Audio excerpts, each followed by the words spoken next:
Assalamualaikum warahmatullahi wabarakatuh. Sahabat muslim rahimakumullah. Selamat datang kembali di channel Permata Islam yang membahas seputar kisah islami penuh hikmah. Riyadh hari ini dikenal sebagai kota modern dengan gedung pencakar langit, jalan raya yang sibuk, dan pusat kekuasaan keluarga Al Saud. Namun di balik kilauan lampu kota, sejarah panjang perebutan tahta dan intrik politik selalu membayanginya. Sejak berdirinya kerajaan Arab Saudi modern oleh Raja Abdulaziz bin Saud pada tahun 1932, Istana Riyadh tidak pernah benar-benar sunyi dari perebutan pengaruh. Setiap generasi selalu menyisakan kisah getir tentang perebutan kekuasaan, intrik antar pangeran, hingga jatuhnya seorang raja. Semua itu membentuk gambaran bahwa Riyadh adalah pusat bukan hanya pemerintahan, tetapi juga panggung besar pertarungan dinasti. Kisah pertama dimulai ketika Raja Abdulaziz, sang pendiri Saudi modern, wafat pada tahun 1953. Beliau meninggalkan kerajaan yang luas, stabil, namun juga rapuh karena diwariskan kepada keturunannya yang sangat banyak. Raja Abdulaziz memiliki puluhan putra dari berbagai istri, dan dari sinilah benih-benih perebutan kekuasaan mulai terlihat. Tahta jatuh kepada Raja Saud bin Abdul Aziz, putra sulung dari istri pertama Abdul Aziz. Secara tradisi, posisi ini wajar karena Saud adalah putra tertua yang masih hidup. Namun sejak awal, Saud menghadapi kesulitan besar dalam memimpin. Raja Saud dikenal boros dan gemar membangun proyek-proyek mewah, sementara keuangan negara pada masa itu belum stabil. Arab Saudi memang sudah mulai menikmati pemasukan dari minyak, tetapi masih terbatas jika dibandingkan dengan ledakan pendapatan minyak yang terjadi beberapa dekade kemudian. Kebijakan keuangan Saud membuat banyak ulama dan pejabat kerajaan merasa khawatir. Situasi ini memberi ruang bagi adiknya, Faisal bin Abdulaziz, untuk tampil sebagai figur yang lebih kuat. Faisal adalah Perdana Menteri yang dikenal cerdas, hemat, serta memiliki hubungan baik dengan ulama dan juga dunia internasional.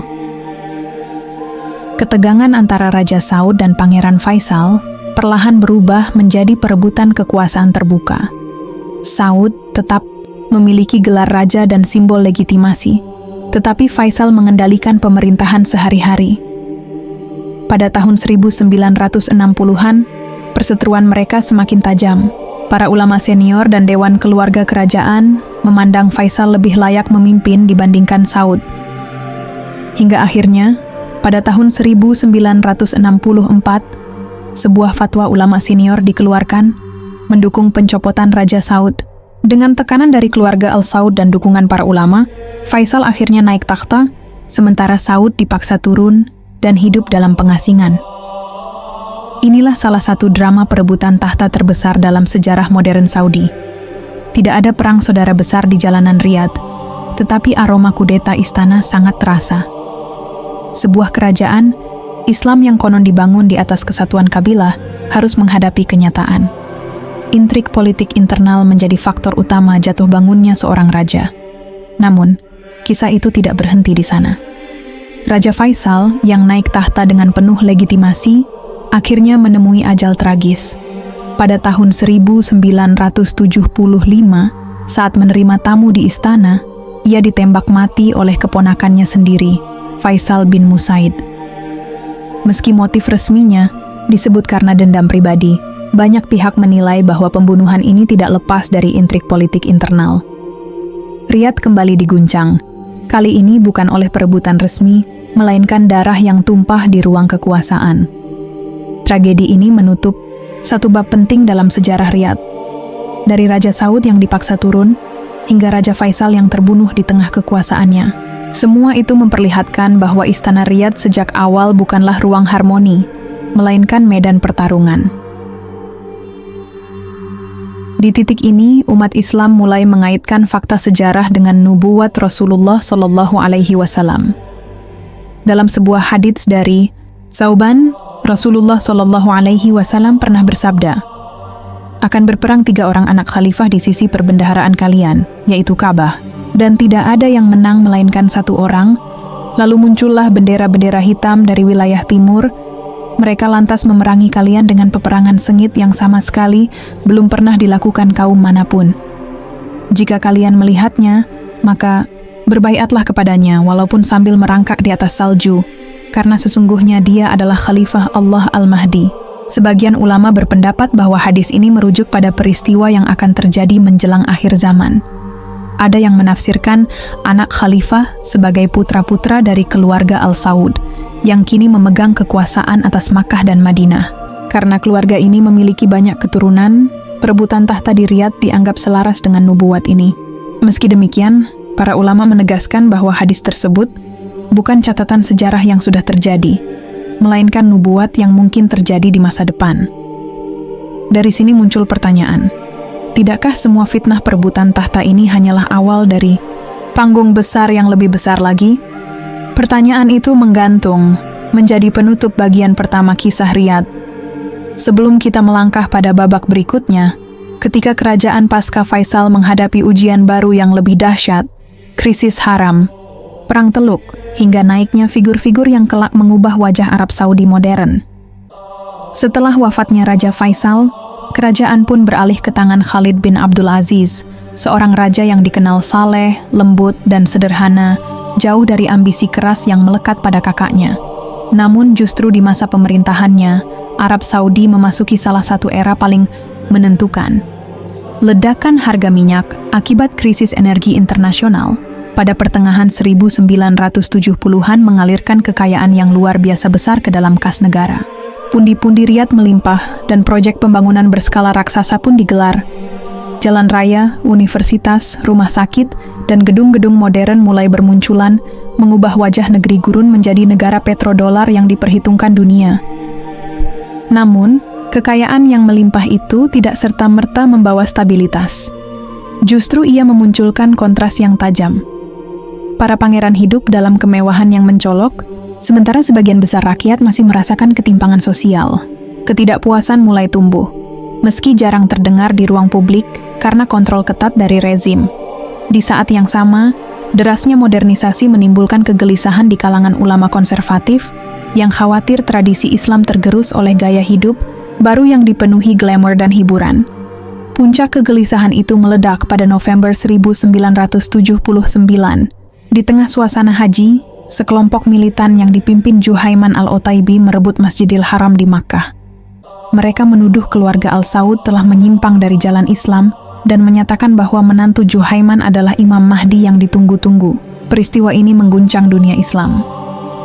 Ribuan jamaah yang sedang beribadah menjadi saksi bagaimana tempat paling suci umat muslim dijadikan medan perlawanan. Pemerintah Saudi terkejut dan selama hampir 2 minggu, dunia menatap Makkah dengan tegang. Untuk menumpas pemberontakan itu, pemerintah Saudi harus menggunakan pasukan khusus dan bahkan meminta bantuan teknis dari luar negeri, termasuk penasihat militer Prancis. Pertempuran berdarah di sekitar Ka'bah menewaskan ratusan orang. Pada akhirnya, Juhaiman dan pengikutnya ditangkap, lalu dieksekusi. Tetapi luka yang ditinggalkan tidak mudah sembuh. Bagi sebagian rakyat, insiden ini menjadi bukti nyata rapuhnya legitimasi Al-Saud. Bagi sebagian lainnya, ia menjadi peringatan bahwa bayangan akhir zaman bisa saja mewujud kapan saja, bahkan dengan klaim Imam Mahdi yang palsu sekalipun. Riyadh belajar banyak dari peristiwa itu. Raja Khalid memperkuat hubungan dengan ulama, memberi mereka peran lebih besar dalam menentukan kebijakan sosial. Namun, kesehatan Khalid yang menurun membuat jalannya pemerintahan banyak diambil alih oleh saudara-saudaranya, terutama Fahd bin Abdul Aziz yang kala itu menjabat sebagai putra mahkota dan perdana menteri. Saat Raja Khalid wafat pada tahun 1982, transisi berlangsung mulus. Fahd naik tahta tanpa perlawanan berarti, karena semua pihak tahu bahwa ia sudah lama mengendalikan roda pemerintahan. Era Raja Fahd menjadi salah satu periode paling berpengaruh dalam sejarah Saudi. Di bawah kepemimpinannya, kerajaan semakin terintegrasi dengan dunia internasional. Namun langkah besar yang paling dikenang justru keputusan kontroversial pada awal 1990-an. Ketika Irak di bawah Saddam Hussein menginvasi Kuwait, Raja Fahd menghadapi dilema besar. Apakah akan membiarkan ancaman Saddam semakin dekat ke perbatasan Saudi, ataukah mengundang pasukan asing masuk ke Tanah Suci? Pilihan akhirnya jatuh pada opsi kedua. ribuan pasukan Amerika Serikat dan sekutu barat lainnya masuk ke tanah Saudi, menjadikan Riyadh sebagai basis utama operasi militer untuk membebaskan Kuwait. Secara strategis, keputusan ini menyelamatkan kerajaan dari ancaman langsung Saddam. Namun secara religius, ia menimbulkan badai kritik. Bagaimana mungkin tentara non-muslim diizinkan berpijak di tanah dua kota suci? Bagi sebagian kalangan Islamis, hal ini dianggap pengkhianatan. Dari sinilah gelombang perlawanan ideologis mulai menguat, melahirkan kelompok-kelompok garis keras, bahkan memicu munculnya figur seperti Osama bin Laden yang kelak mengobarkan jihad global. Di dalam istana sendiri, Raja Fahd menghadapi tantangan yang berbeda. Kesehatannya mulai menurun drastis sejak pertengahan 1990-an, terutama setelah mengalami stroke. Praktis, peran pemerintahan sehari-hari banyak diambil alih oleh saudara tirinya, Abdullah bin Abdul Aziz. Meskipun secara formal Fahd masih raja, Abdullah lah yang menjadi figur dominan. Transisi kekuasaan ini tidak berlangsung mulus tanpa intrik. Abdullah menghadapi resistensi dari faksi-faksi lain dalam keluarga kerajaan, terutama yang lebih dekat dengan Fahd. Namun, dengan dukungan sebagian besar ulama dan rakyat, Abdullah perlahan mengukuhkan legitimasinya. Ketika Fahd wafat pada 2005, Abdullah resmi naik tahta. Ia memimpin selama 1 dekade penuh hingga wafat pada 2015. Era Abdullah dikenal dengan sejumlah reformasi terbatas, membuka peluang lebih besar bagi perempuan dalam pendidikan dan pekerjaan, memperkuat sektor ekonomi non-minyak, serta memainkan peran diplomasi aktif di kawasan Timur Tengah. Namun, meski tampil lebih reformis dibanding para pendahulunya, Abdullah tetap tidak lepas dari bayang-bayang intrik istana. Salah satu isu terbesar di era Abdullah adalah soal pewarisan tahta. Usia Abdullah yang lanjut membuat pertanyaan tentang penerus semakin mendesak. Pada tahun 2006, ia membentuk Dewan Allegiance Council, sebuah lembaga keluarga kerajaan yang berfungsi memilih putra mahkota. Langkah ini dianggap sebagai upaya menata suksesi agar tidak lagi bergantung pada konsensus terbatas atau manuver sepihak. Namun pada praktiknya, dewan ini tetap tidak mampu menghapuskan intrik. Beberapa nama muncul dan tenggelam, dari Sultan bin Abdul Aziz, Nayef bin Abdul Aziz, hingga Mukrin bin Abdul Aziz. Saat Abdullah wafat, Salman bin Abdul Aziz naik menjadi raja. Hanya dalam hitungan bulan, Salman membuat keputusan besar. Ia menyingkirkan Mukrin dari posisi putra mahkota dan menggantikannya dengan Muhammad bin Nayef. Dunia mengira bahwa Nayef adalah pewaris yang kuat dengan rekam jejak cemerlang dalam bidang keamanan dan hubungan internasional. Tetapi kejutan yang lebih besar terjadi 2 tahun kemudian. Pada tahun 2017, Nayef dilengsarkan, dan posisinya diberikan kepada putra kandung Salman sendiri, Muhammad bin Salman, MBS. Langkah ini mencengangkan, karena memutus tradisi suksesi Saudi yang biasanya berjalan berdasarkan senioritas antar saudara. Untuk pertama kalinya, tahta tampak diarahkan agar berpindah secara vertikal, dari ayah ke anak, alih-alih horizontal antar saudara. Banyak pihak menyebut pengangkatan MBS sebagai kudeta internal yang halus. Muhammad bin Nayef dilaporkan ditempatkan dalam tahanan rumah, sementara MBS mulai bergerak cepat mengonsolidasikan kekuasaan. MBS menandai eranya dengan langkah berani dan kontroversial. Ia meluncurkan program Vision 2030 untuk mengurangi ketergantungan Saudi pada minyak, membuka ruang hiburan modern, membatasi peran ulama konservatif, hingga melakukan operasi pembersihan korupsi yang menahan puluhan pangeran dan pejabat di Hotel Ritz-Carlton Riyadh.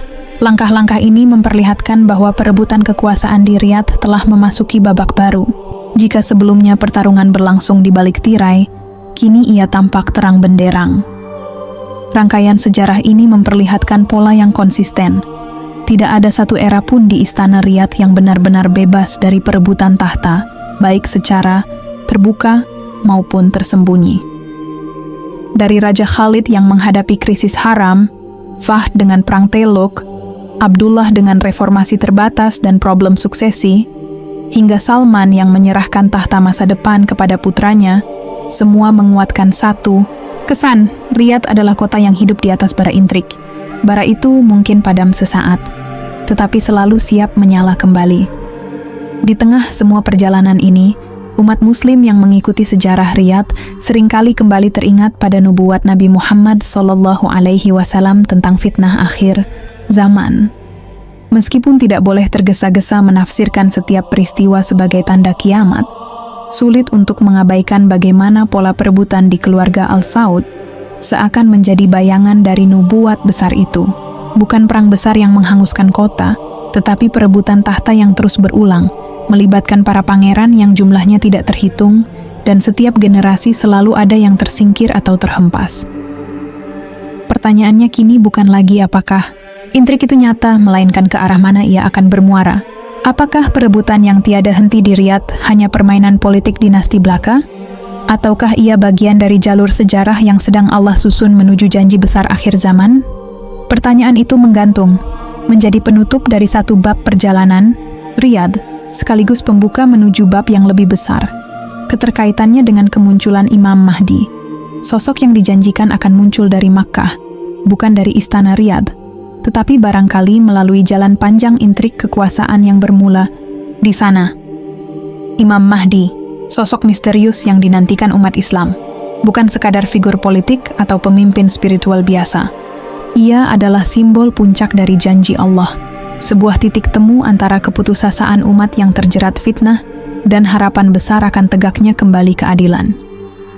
Dalam banyak hadis sahih, Nabi Muhammad SAW menegaskan bahwa Mahdi akan muncul di akhir zaman, di saat dunia diliputi oleh kezaliman, perpecahan, dan perebutan kekuasaan yang tidak kunjung reda. Salah satu hadis paling sering disebutkan adalah sabda Nabi SAW, Al-Mahdi dari keturunanku, yang berasal dari keturunan Fathimah. Hadis riwayat Abu Dawud dan Ibnu Majah disyahihkan oleh Al-Imam Al-Albani rahimahullah pada kitabnya Syahihul Jami' nomor 6610. Hadis ini menegaskan bahwa Mahdi bukan sembarang pemimpin, melainkan bagian dari keturunan Rasulullah SAW. Ia akan lahir sebagai manusia biasa, tumbuh, dan hidup sebagaimana manusia lainnya, hingga pada saat yang telah ditetapkan Allah, ia dibaiat sebagai pemimpin umat. Menariknya, hadis-hadis sahih lain menyebutkan bahwa proses baiat itu akan terjadi di Makkah, tepatnya di sisi Ka'bah. Disinilah hubungan tak kasat mata antara Riyadh dan Makkah mulai terasa. Meskipun hadis-hadis tidak pernah menyebut Riyadh secara langsung, sejarah panjang perebutan tahta di sana seakan menjadi latar belakang yang terus bergerak, menciptakan suasana instabilitas politik dan intrik kekuasaan yang suatu saat dapat menjadi pintu masuk bagi peristiwa besar di Makkah. Para ulama klasik dan kontemporer menegaskan bahwa kemunculan Mahdi bukanlah mitos, melainkan kebenaran yang akan terjadi. Ibnu Katsir dalam An-Nihayah fi al-Fitan wal Malahim menulis bahwa Mahdi akan muncul di saat fitnah merajalela, bumi penuh kezaliman, dan umat Islam tercerai-berai.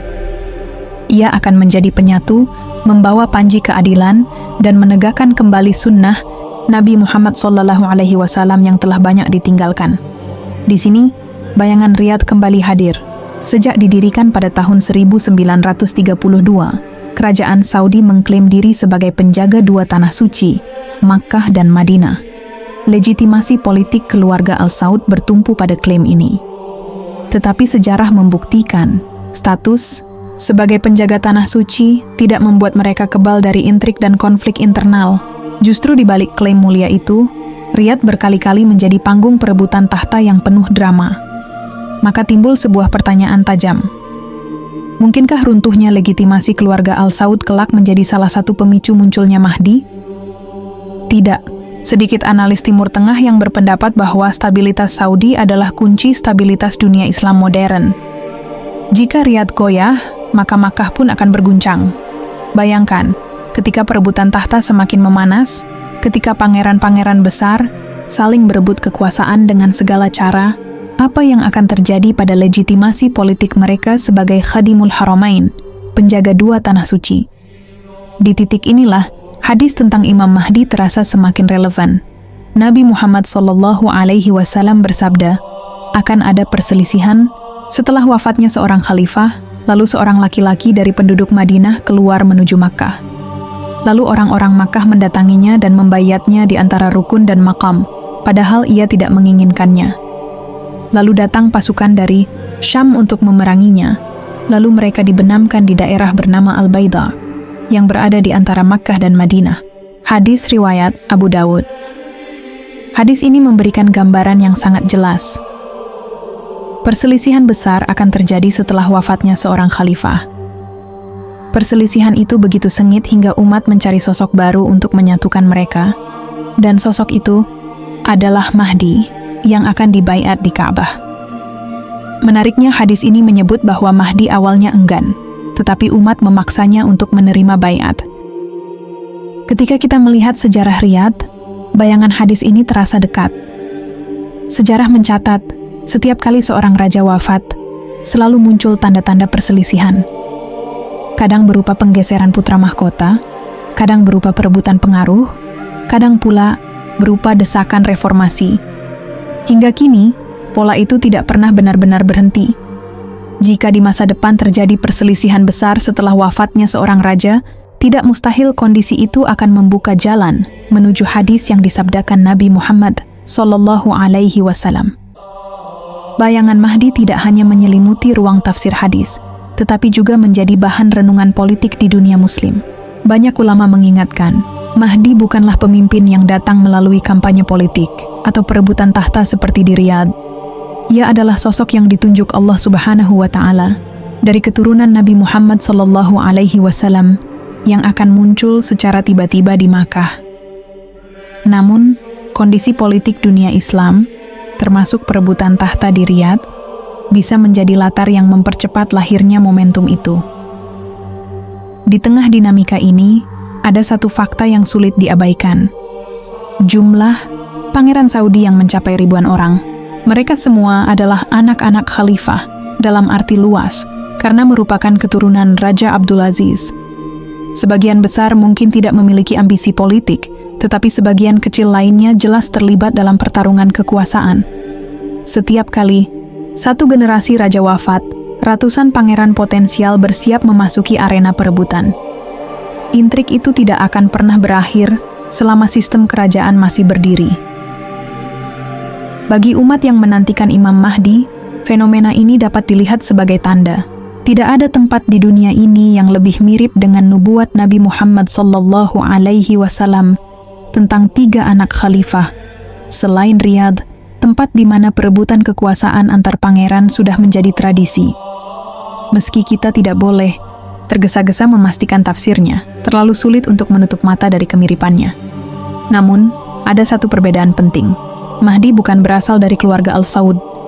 Ia adalah keturunan Nabi Muhammad SAW dari jalur Fatimah. Ini artinya, Mahdi akan muncul di luar lingkaran Riyadh, tetapi justru bisa mendapatkan momentum ketika Riyadh jatuh dalam perselisihan hebat. Dengan kata lain, intrik keluarga Al-Saud mungkin bukan jalan lahirnya Mahdi, tetapi bisa menjadi pintu terbukanya kesempatan bagi umat untuk membayat sosok yang benar-benar dijanjikan Allah. Maka, bayangan Mahdi di balik intrik Riyadh bukanlah fantasi kosong. Ia adalah refleksi dari nubuat sahih, ditopang oleh sejarah nyata yang terus berulang di jantung kerajaan Saudi. Setiap kali seorang raja wafat, setiap kali putra mahkota digeser, setiap kali pangeran ditahan atau disingkirkan, umat bertanya-tanya, apakah ini bagian dari jalan menuju Mahdi? Pertanyaan itu belum terjawab. Tetapi satu hal pasti. Semakin dalam kita menelusuri sejarah Riyadh, semakin jelas bahwa kota itu bukan sekadar ibu kota politik, melainkan panggung awal dari drama besar akhir zaman. Dari sinilah, perhatian umat akan beralih ke Makkah, tempat Mahdi kelak akan berdiri, menerima baiat dengan terpaksa, dan memimpin umat menuju babak baru sejarah dunia. Namun, sebelum titik itu benar-benar tiba, fitnah akan berhembus lebih kencang, melintasi batas-batas Riyadh, menjalar ke seluruh jazirah, bahkan mengguncang dunia. Riyadh hanyalah permulaan. Di balik tembok istana yang penuh intrik, ada bayangan kekuatan asing yang terus mengintai.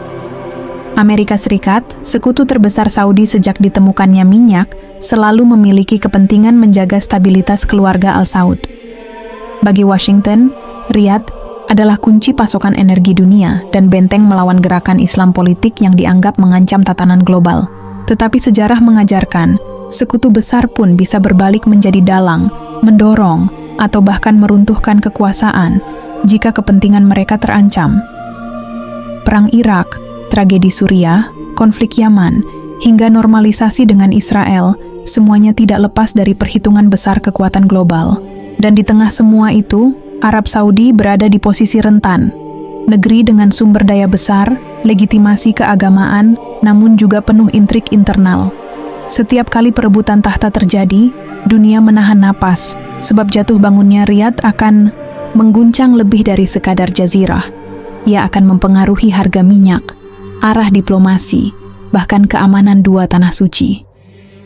Hadis Nabi Muhammad SAW tentang 3 anak khalifah yang saling berebut tahta tidak berhenti pada konflik internal. Ia berlanjut dengan munculnya panji hitam dari arah timur. Dalam riwayat disebutkan, ketika kalian melihat panji-panji hitam datang dari arah Khurasan, maka datangilah ia walaupun kalian harus merangkak di atas salju, karena di dalamnya ada Khalifah Allah, Al-Mahdi.